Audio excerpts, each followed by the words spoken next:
नमस्कार दोस्तों, MPN academy में आप सभी का हार्दिक अभिनंदन है। प्रस्तुत है बिहार बजट 2023-24 पर आधारित 30 महत्वपूर्ण मल्टीपल चॉइस क्वेश्चंस हिंदी और अंग्रेजी दोनों भाषाओं में व्याख्या के साथ। दोस्तों, यदि आपने एमपीएन एकेडमी का टेलीग्राम पेज ज्वाइन नहीं किया है तो अभी तुरंत जाके ज्वाइन कीजिए। टेलीग्राम में सर्च कीजिए एमपीएन एकेडमी लिख करके, इस प्रकार से लोगो दिख जाएगा, वहां पर ज्वाइन कर लीजिए। क्या क्या मिलेगा आपको यहाँ पर? इंपॉर्टेंट अपडेट और न्यूज मिलेगी बीपीएससी एग्जाम से संबंधित। फ्री प्लानिंग और स्ट्रेटेजी की पीडीएफ आपको इसी टेलीग्राम पेज पर प्रोवाइड की जाती है। टॉपर्स के रिजल्ट जारी किए जाते हैं एमपीएन एकेडमी ऐप पर, जो टेस्ट सीरीज आयोजित की जाती है करंट अफेयर्स और स्टैटिक पोर्शन के। और इसके अलावा एमपीएन एकेडमी यूट्यूब चैनल के वीडियो अपडेट्स आपको मिलेंगे, तो इस पेज को अवश्य ज्वाइन कीजिए। पहला प्रश्न है, वित्तीय वर्ष 2023-24 में बिहार का कुल बजट व्यय अनुमान कितना है? What is the total budget expenditure estimate of Bihar in the financial year 2023-24? The right answer is option number ए, 2,61,885 करोड़ रुपये। इसमें स्थापना और प्रतिबद्धता व्यय है 1,61,855 करोड़ रुपये, जो कि कुल बजट का 61.8% है। और 2022-23 के बजट अनुमान से 24,394 करोड़ रुपये अधिक है। वित्तीय वर्ष 2023-24 के लिए वार्षिक योजना परिव्यय कितना है? वो है 1 लाख करोड़ रुपए के लगभग, जो कि 38.2% है कुल बजट का। और ये 2022-23 के बजट अनुमान के लगभग बराबर ही है। बिहार के वित्तीय वर्ष 2023-24 के कुल बजट व्यय अनुमान में वर्ष 2022-23 की तुलना में कितने प्रतिशत की वृद्धि हुई है? What is the percentage increase in the total budget expenditure estimate of Bihar financial year 2023-24 as compare to 2022-23? The right answer is option number D, 10.18%। Bihar के वित्त मंत्री विजय कुमार चौधरी ने 28 फरवरी 2023 को राज्य विधानसभा में वित्तीय वर्ष 2023-24 का बजट पेश किया। वर्ष 2023-24 के लिए 2,61,885 करोड़ रुपए का बजट व्यय अनुमान किया गया है, जो वर्ष 2022-23 के बजट अनुमान से 24,194 करोड़ रुपये अधिक है। और प्रतिशत में देखेंगे तो 10.18%। वित्तीय वर्ष 2023-24 में बिहार की अनुमानित जीएसडीपी विकास दर कितनी है? What is the estimated GSDP growth rate of Bihar in the financial year 2023-24? The right answer is option number D, 15.24%। तो ये है 2023-24 का बजट अनुमान, जबकि वर्ष 2022-23 में बिहार की विकास दर कितने रहने का अनुमान है? 10.34%, जो 31 मार्च 2023 को वित्तीय वर्ष समाप्त हो रहा है। तो यह जो ग्रोथ रेट है, यह वित्त वर्ष 2022-23 और वित्त वर्ष 23-24 दोनों में भारत की अनुमानित विकास दर से अधिक है। वित्तीय वर्ष 2022-23 में भारत के कितने ग्रो की संभावना है? 7%, जबकि बिहार का 10.34%। और वित्तीय वर्ष 23-24 में भारत के ग्रो करने की संभावना है 6.5%, जबकि बिहार का 15.24%, दोगुने से भी ज़्यादा। वित्त वर्ष 2023-24 के लिए बिहार का अनुमानित राजस्व अधिशेष क्या है? What is the Bihar's estimated revenue surplus for the financial year 2023-24? The right answer is option number ए, 4,479 करोड़ रुपये। राज्य के 2023-24 के दौरान 4,478.97 करोड़ रुपये, जो कि लगभग 4,479 करोड़ रुपये हो गया, के राजस्व अधिशेष का अनुमान है। जो अनुमानित जीएसडीपी कितना रहेगा? जीएसडीपी 23-24 में 8,58,928 करोड़ रुपये। इस अमाउंट का 0.52% है। यदि राजस्व प्राप्ति राजस्व व्यय से अधिक है तो अधिशेष राशि को राजस्व अधिशेष कहा जाता है। इस राजस्व अधिशेष यानी रेवेन्यू सरप्लस का उपयोग सड़कों, भवनों, बिजली, स्कूलों, स्वास्थ्य केंद्रों, सिंचाई योजनाओं आदि जैसी उत्पादक पूंजीगत संपत्तियों को सृजित करने वाली भौतिक अवसंरचना में निवेश के लिए किया जाएगा। जिन स्टूडेंट्स को 69वीं बीपीएससी प्रीलिम्स एग्जाम के लिए करंट अफेयर्स का पीडीएफ चाहिए, उसके बारे में जानकारी यहाँ पर दी जा रही है। लेकिन आइए सबसे पहले यह जानते हैं कि एमपीएन एकेडमी का पीडीएफ ही क्यों? क्योंकि दोस्तों हमने करके दिखाया है। आइए पिछले 4 साल और 5 एग्जाम्स की परफॉर्मेंस आपको दिखाते हैं। 66वीं बीपीएससी प्रीलिम्स का एग्जाम 2020 में हुआ था। कुल प्रश्न एमपीएन एकेडमी पीडीएफ से टैली हुआ है 36। बिहार एसआई प्रारंभिक परीक्षा 2021 क्योंकि 2021 में बीपीएससी का कोई एग्जाम हुआ ही नहीं कोविड के कारण से। तो जो सेकेंड बेस्ट एग्जाम हुआ है वो हमने लिया है, उसमें शिफ्ट 1 और शिफ्ट 2 दोनों मिला करके 31 प्रश्न टैली हुए हैं। 67वीं बीपीएससी प्रारंभिक परीक्षा 2022 में एक बार तो कैंसिल हो गया था और फिर उसके बाद री एग्जाम हुआ, दोनों मिला करके 59 प्रश्न टैली हुए हैं। बीपीएससी सीडीपीओ प्रारंभिक परीक्षा 2022 में ही 30 प्रश्न टैली हुआ है एमपीएन अकेडमी पीडीएफ से, और अभी हाल ही में 68वीं बीपीएससी प्रारंभिक परीक्षा 2023 में हुआ है और इस बार के प्रश्न बहुत ही हार्ड थे। यहाँ भी प्रश्न टैली हुआ है 23। तो दोस्तों आपने देखा 4 साल 5 exams, consistency at its best. MPN academy दोस्तों कंसिस्टेंसी के लिए जाना जाता है। कुल मिला करके MPN academy current affairs PDF से इन 5 एग्जाम्स में 217 प्रश्न पूछे गए थे करंट अफेयर्स से संबंधित और 179 क्वेश्चंस टैली हुआ है एमपीएन अकेडमी पीडीएफ से। तो परफॉर्मेंस क्या रहा 82.49% and that is MPN academy for you. दोस्तों इन सभी एग्जाम्स में पूछे गए करंट अफेयर्स जो कि एमपीएन अकेडमी से टैली हुए हैं, इस सभी की वीडियो आपको इस यूट्यूब चैनल पर मिल जाएगी और हमारे एमपीएन अकेडमी के टेलीग्राम पेज पर भी वीडियो का लिंक आपको मिल जाएगा। आपको इन सभी वीडियोस को देखना चाहिए क्योंकि इससे आपको पता चलेगा कि किस प्रकार से प्रश्न बीपीएससी प्रीलिम्स एग्जाम्स में पूछे जाते हैं और एमपीएन अकेडमी का इस्तेमाल आप लोग इसे क्रैक करने में कैसे कर सकते हैं। आइए अब बात करते हैं कि 69वीं BPSC prelims exam current affairs PDF जो एमपीएन अकेडमी द्वारा जारी की जाती है क्या क्या आपको मिलेगा और किस प्रकार से आप साल भर के करंट अफेयर्स को सिस्टमेटिक तरीके से केवल 18 घंटे में रिवाइज कर सकते हैं एक बार। सबसे पहला टाइप जो कंटेंट मिलेगा वो मिलेगा वीकली करंट एमसीक्यूज नेशनल और इंटरनेशनल। साल भर में कुल 50 पीडीएफ के लगभग रहेंगे, इसमें बजट और इकोनॉमिक सर्वे भी इंक्लूड रहेगा। एक पीडीएफ को रिवाइज करने में 6 मिनट का समय लगेगा, तो 300 मिनट यानी 5 घंटे में आप साल भर के वीकली करंट एमसीक्यूज को एक बार रिवाइज कर सकते हैं। सेकेंड टाइप का कंटेंट है monthly current affairs short notes national और इंटरनेशनल का 12 महीने का 12 पीडीएफ। एक पीडीएफ को रिवाइज करने में आपको 30 मिनट का समय लगेगा, तो कुल 6 घंटे में इसे भी आप साल भर के कंटेंट को समाप्त कर सकते हैं। बिहार मंथली करंट अफेयर्स, इसकी आपको एमसीक्यूज और शॉर्ट नोट्स दोनों एक ही पीडीएफ में अवेलेबल कराई गई है। 14 पीडीएफ रहेगा, 12 महीने का 12 पीडीएफ, उसके बाद इकोनॉमिक सर्वे और बजट। एक पीडीएफ को रिवाइज करने में लगभग 30 मिनट का समय लगेगा, तो कुल 7 घंटे में इसे भी आप समाप्त कर लेंगे। इसके अलावा आपको golden current affairs app based revision test series भी प्रोवाइड किया जा रहा है। इससे आप अपना खुद का इवेल्युएशन यानी मूल्यांकन कर सकते हैं कि आपकी तैयारी कैसी चल रही है। दोस्तों करंट अफेयर्स में तो एमपीएन अकेडमी का कोई जोड़ ही नहीं है मार्केट में। MPN is champion in current affairs. इसके अलावा दोस्तों हमने diamond static GK test series launch किया हुआ है। इसमें आपको अल्ट्रा इंपॉर्टेंट 3000 एमसीक्यूज मिलेंगे विद एक्सप्लेनेशन, और जो पूरा टेस्ट सीरीज है वो 25 भाग में डिवाइडेड है, यानी 25 सेट मिलेंगे आपको और एक सेट में 120 प्रश्न रहेंगे। हिस्ट्री से 30 प्रश्न, साइंस से 30 प्रश्न एक सेट में, बिहार से 20 प्रश्न, इकोनॉमी से 10 प्रश्न, पॉलिटी से 10 प्रश्न, ज्योग्राफी से 10 प्रश्न और मैथ और रीजनिंग के भी 10 प्रश्न आपको मिलेंगे। मैथ और रीजनिंग को छोड़ करके आपको सभी का एक्सप्लेनेशन मिल जाएगा। और पिछले साल की परफॉर्मेंस इसमें भी शानदार रही है। 25 सेट हैं दोस्तों और 24 प्रश्न टैली हुआ, यानी हर एक टेस्ट से लगभग एक प्रश्न टैली हुआ है। और एक टेस्ट को सॉल्व करने के लिए आपको 90 मिनट्स का समय दिया जाता है। आप टेस्ट को सॉल्व कीजिए और रिजल्ट तुरंत आप चेक कर सकते हैं कि आपका कितना मार्क्स आया है। दोस्तों ये पीडीएफ और टेस्ट सीरीज आपको मिलेगा कैसे? यदि आपने एमपीएन अकेडमी ऐप डाउनलोड नहीं किया है, टाइप कीजिए एमपीएन अकेडमी और इस प्रकार से एमपीएन अकेडमी का ऐप है उसे इंस्टॉल कीजिए। ओटीपी के साथ आप लॉगिन कर लेंगे।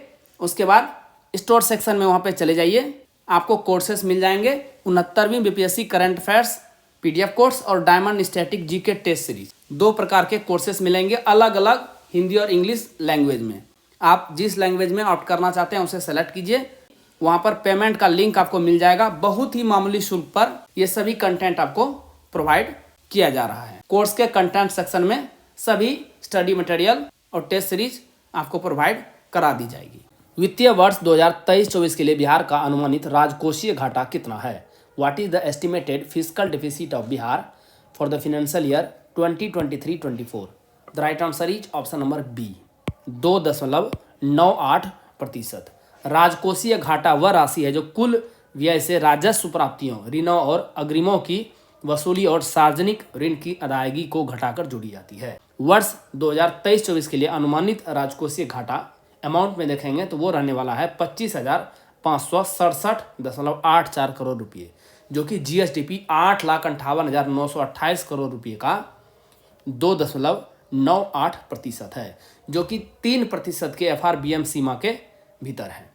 बिहार उन राज्यों में से है जिसने अपनी वित्तीय जिम्मेदारी को गंभीरता से लिया है और एफआरबीएम अधिनियम को अक्षरशः लागू किया है। इसके लिए बिहार राजकोषीय उत्तरदायित्व एवं बजट प्रबंधन नियमावली 2022 अधिसूचित की गई है।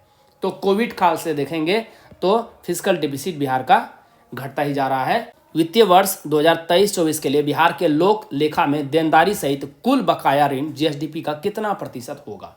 Total date including liability in public account estimate of Bihar for the financial year 2023-24 will be what percentage of GSDP? The right answer is option number C, 37.81%।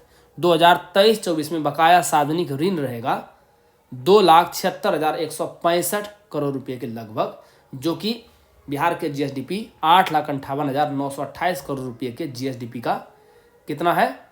32.15%। और 2023-24 में लोक लेखा में देनदारी सहित कुल कर्ज देखेंगे, जो कि इस प्रश्न में पूछा गया है, 3,24,762 करोड़ रुपए के लगभग, जो कि बिहार के जीएसडीपी 8,58,928 करोड़ रुपए का कितना प्रतिशत है? 37.81%। बिहार बजट 2023-24 में फोकस के कितने प्रमुख क्षेत्रों पर प्रकाश डाला गया? हाउ मेनी की areas of focus was highlighted in the Bihar budget 2023-24? The right answer is option number D, 10 क्षेत्र हैं कुल। ये 10 क्षेत्र कौन कौन से हैं?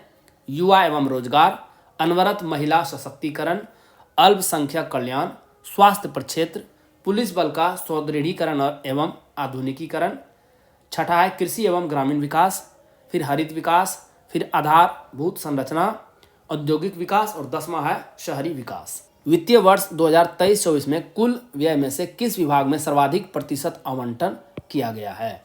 In which department the maximum percentage of allocation has been made out of the total expenditure in the financial year 2023-24?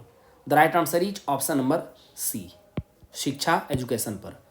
शिक्षा विभाग में कुल व्यय जो रहने वाला है वो रहने वाला है 15.45%, जबकि स्कीम का खाली देखेंगे तो वो रहने वाला है 22.2%। इसके बाद सेकेंड स्थान आता है पेंशन का 11.24%। तीसरा है ऋण की अदायगी 9%। उसके बाद है ब्याज भुगतान 7%। उसके बाद है स्वास्थ्य 6.48% और ग्रामीण विकास 5.9%। वित्त वर्ष 2023-24 में बिहार में शिक्षा पर कुल कितने रुपये खर्च किए जाएंगे? How many rupees in total will be spent on education in Bihar in financial year 2023-24? The right answer is option number D, 40,451 crore रुपये। शिक्षा में कुल व्यय शिक्षा के लिए स्थापना और प्रतिबद्धता व्यय 18,251 करोड़ रुपये और वार्षिक योजना परिव्यय वो है 22,200 करोड़ रुपये। दोनों को मिला देंगे तो कुल अमाउंट हो जाएगा 40,451 करोड़ रुपये। वित्त वर्ष 2023-24 में बिहार में स्वास्थ्य पर कुल कितने रुपये खर्च होंगे? How many rupees in total will be spent on health in Bihar in financial year 2023-24? The right answer is option number ए, 16,966 करोड़ रुपये, जिसमें से कि 9,850 करोड़ रुपये के लगभग है स्थापना और प्रतिबद्धता व्यय और योजना व्यय है 7,117 करोड़ रुपये। पीएमसीएच को 250 नामांकन क्षमता और 5,462 बेड के विश्वसनीय अस्पताल के रूप में विकसित करने के लिए 5,540 करोड़ रुपये के परियोजना प्रस्ताव को स्वीकृति दी गई है। निर्माण कार्य आरंभ है। आईजीआईएमएस में 1200 बेड के एक और अस्पताल का निर्माण 513 करोड़ रुपए की लागत से पटना में किया जा रहा है। वर्ष 2023-24 के लिए पूंजी परिव्यय कितना है? What is the capital outlay for the financial year 2023-24? The right answer is option number B, 29,257 crore रुपये। संपत्ति के सृजन और विस्तार पर व्यय को पूंजी परिव्यय के रूप में जाना जाता है। वर्ष 2023-24 के लिए पूंजी परिव्यय 29,257.31 करोड़ रुपये अनुमानित है, जो वर्ष 2022-23 के 29,750 करोड़ रुपये से 492 करोड़ रुपये कम है। तो घटा है कैपिटल आउटले इस वर्ष। वित्तीय वर्ष 2023-24 के लिए अनुसूचित जाति विशेष घटक योजना का बजट कितना है? For the financial year 2023-24 what is the budget for scheduled caste special component plan? The right answer is option number C, 16,940 crore रुपये।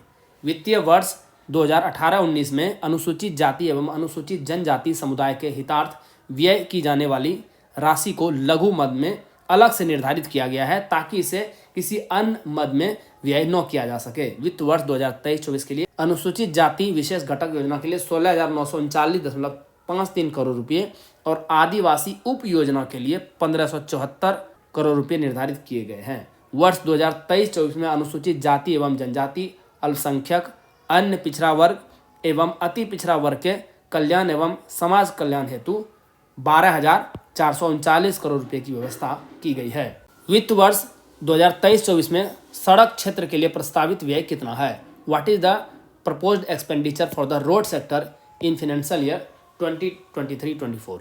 The right answer is option number D, 17,488 crore रुपये। इसमें सड़क निर्माण और ग्रामीण कार्य विभाग शामिल है। वर्ष 2023-24 के लिए प्रस्तावित व्यय है 17,487.78 करोड़ रुपये और वर्ष 2023-24 के लिए कुल राशि में सड़क के रखरखाव के लिए 4,500 करोड़ रुपये शामिल हैं। वित्तीय वर्ष 2023-24 में राज्य के ग्रामीण क्षेत्रों में कितने किलोमीटर लंबी सड़कों का निर्माण होगा? In the financial year 2023-24 how many kilometres long roads will be constructed in the rural areas of the state? The right answer is option number C, 33,000 kilometre. ग्रामीण पथों एवं अन्य प्रमुख सड़कों के निर्माण पर 12,371 करोड़ रुपये राज्य सरकार खर्च करेगी। इसमें 7,950 करोड़ रुपये की राशि ग्रामीण कार्य विभाग के अंतर्गत गांव की सड़कों पर खर्च होगी। 4,421 करोड़ रुपये पथ निर्माण विभाग के द्वारा खर्च किया जाएगा। प्रधानमंत्री ग्रामीण सड़क योजना 3 के अंतर्गत 6,000 किलोमीटर लंबाई के पथों को और बेहतर करने की स्वीकृति प्राप्त हुई है। वित्त वर्ष 2023-24 में बिहार में पंचायती राज पर कुल बजट का कितना प्रतिशत खर्च किया जाएगा? What percentage of the total budget will be spent on Panchayati Raj in Bihar in the financial year 2023-24? The right answer is option number C, 3.98%। Panchayati Raj पर कुल खर्च रहने वाला है 10,419 करोड़ रुपये। समाज कल्याण पर देखेंगे तो खर्च रहेगा 8,211 करोड़ रुपये और प्रतिशत में देखेंगे तो वो रहेगा 3.14%। जल संसाधन पर खर्च होगा 4,379 करोड़ रुपये और परसेंटेज में देखेंगे तो 1.67%। ग्रामीण विकास पर कुल खर्च रहेगा 15,452 करोड़ रुपये और ये कुल व्यय का 5.9%। गृह विभाग पर खर्च होगा 14,267 करोड़ रुपये और ये प्रतिशत में देखेंगे तो 5.45%। इसी में पुलिस डिपार्टमेंट आता है। शहरी विकास और आवास पर खर्च होगा 9,709 करोड़ रुपये और प्रतिशत में देखेंगे तो वो रहेगा 3.71%। वित्त वर्ष 2023-24 में बिहार में कृषि पर कुल बजट का कितना प्रतिशत खर्च किया जाएगा? What percentage of the total budget will be spent on agriculture in Bihar in the financial year 2023-24? The right answer is option number ए, 1.39%। सरकार ने 1 अप्रैल 2023 से लागू हो रहे चौथे कृषि रोड की योजनाओं के लिए भी खजाना खोल दिया है। कृषि विभाग को वित्तीय वर्ष 2023-24 में कुल 3,640 करोड़ रुपये का बजट दिया गया है और प्रतिशत में देखेंगे तो 1.39%। ऋण की चुकौती के लिए 9% रखा गया है। अमाउंट में देखेंगे तो 23,559 करोड़ रुपये। ऊर्जा में कुल कितना रहने वाला है? 4.41% और अमाउंट में देखेंगे तो 11,537 करोड़ रुपये। आपदा प्रबंधन पर कुल व्यय होगा 2.01% और आप इसमें अमाउंट देखेंगे तो वो रहेगा 5,266 करोड़ रुपये। मधु यानी शहद का सेंटर ऑफ एक्सीलेंस किस जिले में स्थापित किया जाएगा? In which district will the centre of excellence for madhu और honey bee setup? The right answer is option number A, Banka में। कृषि क्षेत्र में राज्य में 3 सेंटर ऑफ एक्सीलेंस स्थापित किए जाएंगे। दरभंगा में मखाना, भूमि एवं जल संरक्षण कार्यों के विस्तार के लिए गया में और फिर शहद के लिए बांका में सेंटर ऑफ एक्सीलेंस। पिछले साल के बजट में नालंदा के चंडी में सब्जियां और वैशाली के देसरी में फलों के पौधे का सेंटर ऑफ एक्सीलेंस स्थापित किया जा चुका है। मुस्लिम महिला सहायता योजना के तहत राशि को 10,000 रुपये से बढ़ाकर कितना कर दिया गया है? Under the divorced abandoned Muslim women assistance scheme the assistance amount has been increased from 10,000 rupees to how much? The right answer is option number C. इसे बढ़ा के कर दिया गया है 25,000 रुपये। सभी जिलों में कम से कम एक अल्पसंख्यक आवासीय विद्यालय खोले जाएंगे। दरभंगा और किशनगंज में इसका निर्माण कार्य पूरा हो चुका है। शेष जिलों में शीघ्र ही इस पर काम आरंभ होगा। इसके अलावा जीर्ण शीर्ण मदरसों का निर्माण कराया जाएगा। इसके लिए इस वर्ष 39 करोड़ रुपए का विशेष प्रावधान किया गया है। 2023-24 के बजट में कुल व्यय का लगभग कितना प्रतिशत हिस्सा विकासात्मक व्यय मद में रखा गया है? In the budget of 2023-24 approximately what percentage of the total expenditure has been kept under the head of developmental expenditure? The right answer is option number C, 63.91%। चालू वित्तीय वर्ष के मुकाबले इस बार के बजट आकार में आप जान ही रहे हैं 10.18% की बढ़ोतरी की गई है। इससे यह अब तक का सबसे बड़ा 2,61,885 करोड़ रुपए का बजट बन गया है। इसमें 79.37% का प्रावधान राजस्व व्यय और 20.63% पूंजीगत व्यय के मद में रखा गया है। इसमें क्षेत्रवार वर्गीकरण करने पर सामाजिक सेवाओं में सबसे ज़्यादा 38.14% का व्यय निर्धारित किया गया है। इसी तरह आर्थिक सेवाओं पर 24% और सामान्य सेवाओं पर 28% के लगभग व्यय का अनुमान किया गया है। पटना मेट्रो के निर्माण कार्य में तेजी लाने के लिए राज्य सरकार द्वारा वित्तीय वर्ष 2023-24 में कितने रुपए का प्रावधान किया गया है? How much provision has been made by the state government in the financial year 2023-24 to speed up the construction work of Patna Metro? The right answer is option number A, 100 crore रुपये। पटना मेट्रो के निर्माण के लिए राज्य सरकार द्वारा 1,671 करोड़ रुपये की राशि उपलब्ध कराई गई है और वित्तीय वर्ष 2023-24 में यह राशि रहेगी 100 करोड़ रुपये। एलिवेटेड मेट्रो का निर्माण कार्य तेजी से चल रहा है। पहले चरण में मार्च 2025 तक 5 स्टेशन सबसे पहले चालू होंगे। ये स्टेशन कौन कौन से रहने वाले हैं? Pataliputra bus terminal, 0 mile, Bhootnath, Khemni Chowk और मलाही पकड़ी। देसी गोवंश के संरक्षण और संवर्धन के लिए गोवंश विकास संस्थान की स्थापना किस शहर में की जाएगी? इन which city the Govansh Vikas Sansthan will be set up for the conservation and promotion of indigenous cattle? The right answer is option number B, Patna में। बिहार पशु विज्ञान विश्वविद्यालय में इस संस्थान की स्थापना कराई जाएगी। शहरी क्षेत्रों में विभिन्न कार्यक्रमों के आयोजन के लिए बहुउद्देशीय नगर भवन के रूप में पटना समेत सभी नगर निकायों में सम्राट अशोक भवन का निर्माण कराया जाएगा। बीटा अंचल पटना जिले में पाटली बस स्टैंड का निर्माण होगा। पटना में ही वृद्धजन के लिए आश्रय स्थल का भी निर्माण होगा। नगर निकाय क्षेत्र में वर्षा जल संचय का उपयोग करने पर संपत्ति कर यानी होल्डिंग टैक्स में कितने प्रतिशत की छूट मिलेगी? How much percent exemption will be given in property tax which is holding tax on taking rain water harvesting measures in the municipal area? The right answer is option number A, 5% की छूट मिलेगी। बिहार नगर पालिका संपत्ति कर नियमावली में इसका प्रावधान किया गया है। लोगों को जलवायु परिवर्तन और पारिस्थितिकी संतुलन बनाए रखने के लिए गंगा किनारे ऑर्गेनिक कॉरिडोर व हरित क्षेत्र का विस्तार किया जाएगा। पटना नगर निगम क्षेत्र में होने वाले जल जमाव की समस्या को दूर करने के लिए पटना शहर के अलावा खगौल, दानापुर व फुलवारी शरीफ में 9 जोन में सिस्टम विकसित किया जाएगा। नए ड्रेनेज सिस्टम के लिए 957 करोड़ रुपये की योजना को स्वीकृति दी गई है। युवाओं को स्वरोजगार उपलब्ध कराने हेतु मुख्यमंत्री उद्यमी योजना के तहत कितने रुपये का प्रावधान वित्तीय वर्ष 2023-24 के लिए किया गया है? How much provision has been made for the financial year 2023-24 under the Mukhyamantri Udyami Yojana to provide self employment to youth? The right answer is option number D, 800 crore रुपये। मुख्यमंत्री अनुसूचित जाति, अनुसूचित जनजाति, अति पिछड़ा वर्ग, महिला, युवा उद्यमी योजना के अंतर्गत चयनित लाभुकों को 5 लाख रुपये अनुदान एवं 5 लाख रुपये ऋण के रूप में उपलब्ध कराए जाते हैं।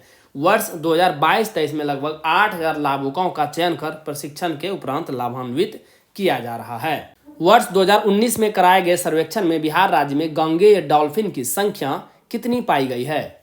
इन the survey conducted in the year 2019, what is the number of Gangetic dolphins found in the state of Bihar? The right answer is option number C, 1464। यह संख्या भारत के कुल गंगेय डॉल्फिन की आधी है। यह survey zoological survey of India, Tilka Manjhi Bhagalpur विश्वविद्यालय तथा wild life trust of India द्वारा कराई गई थी। राज्य सरकार द्वारा 30.5 करोड़ रुपए की लागत पर पटना में राष्ट्रीय डॉल्फिन रिसर्च केंद्र की स्थापना भी की जा रही है। वर्ष 1990 में भागलपुर जिला अंतर्गत सुल्तानगंज से लेकर कहलगांव तक गंगा को विक्रमशिला गांगेय डॉल्फिन आश्रयनी घोषित किया गया था। वित्त वर्ष 2023-24 में राज्य सरकार, जिसमें वन विभाग और मनरेगा दोनों शामिल है, द्वारा कुल कितने करोड़ पौधे के वृक्षारोपण का लक्ष्य रखा गया है? In the financial year 2023-24 the state government, forest department and मनरेगा has set up a target of planting a total of how many crore saplings? The right answer is option number C, 3 crore. पौधशाला सृजन एवं सघन वृक्षारोपण अभियान अंतर्गत लगभग 10.7 करोड़ पौधे लगाए जा चुके हैं। विगत 3 वर्षों में जल जीवन हरियाली अंतर्गत कुल 4.2 करोड़ पौधारोपण किया जा चुका है। वर्ष 2022-23 में मनरेगा के अंतर्गत राज्य के सभी प्रखंडों में जीविका के सहयोग से दीदी की पौधशाला का निर्माण किया गया है। यह अभियान वर्ष 2023-24 में भी जारी रहेगा। किस जिले में स्थित डुंगेश्वरी पर्वत पर भगवान बुद्ध की विशालकाय मूर्ति के अधिष्ठापन की घोषणा की गई है? In which district the installation of a giant statue of lord Buddha has been announced on the Dungeshwari mountain? The right answer is option number A, गया।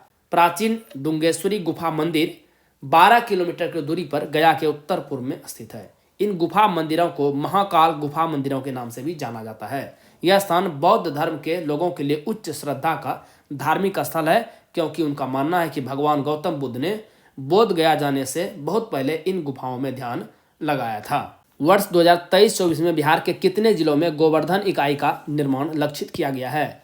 इन the financial year 2023-24 in how many districts of Bihar construction of Gobardhan unit has been targeted? The right answer is option number D, 10 जिलों में। गोबर पशु जनित एवं कृषि अपशिष्ट के निपटान हेतु जिला स्तर पर गोवर्धन इकाई का प्रावधान किया गया है। वर्ष 2022-23 में 3 जिलों के 3 गोवर्धन इकाई का निर्माण कार्य प्रारंभ किया गया है। 30 सितंबर 2022 को बिहार में बैंकों का साख जमा अनुपात यानी सीडी रेशियो कितना प्रतिशत रहा? What was the credit deposit ratio CD ratio of banks in Bihar as on 30 सितंबर 2022?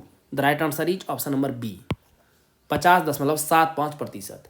30 सितंबर 2022 को बैंकों का कुल जमा था 4,28,816 करोड़ रुपये और कुल ऋण दिया गया 2,17,609 करोड़ रुपये, जो कि प्रतिशत में देखेंगे तो 50.75%।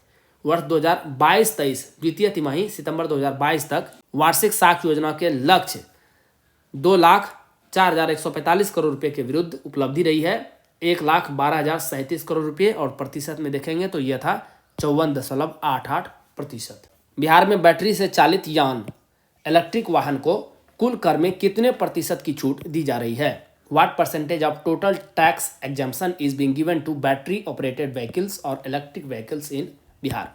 The right answer is option number B, 50%। यदि कोई तिपहिया वाहन टैक्सी मोटर कैब महिला के नाम पर निबंधित होता है और इसका चालन स्वयं उस महिला या अन्य महिला जिसके पास व्यावसायिक चालन अनुज्ञप्ति है के द्वारा दिया जाता है, तो इसके लिए वाहन में 100% की छूट रखी गई है, लेकिन बाकी सबों के लिए 50%। दोस्तों, जैसा कि बताया गया है, इस वीडियो लेक्चर का PDF आपको एमपीएन एकेडमी ऐप पर मिलेगा।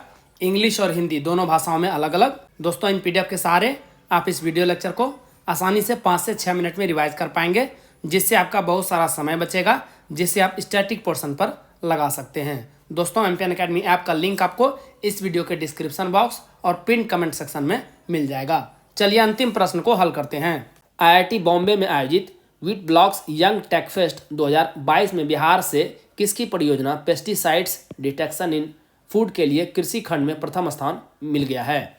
Whose project from Bihar has bagged the first position in the agriculture section for pesticides detection in food at the wit blocks young tech fest 2022 held at IIT Bombay?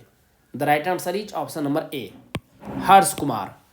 Patna के छात्र हर्ष ने एक ऐसी machine बनाई है जो फल और सब्जियों में मौजूद केमिकल के बारे में बताएगा।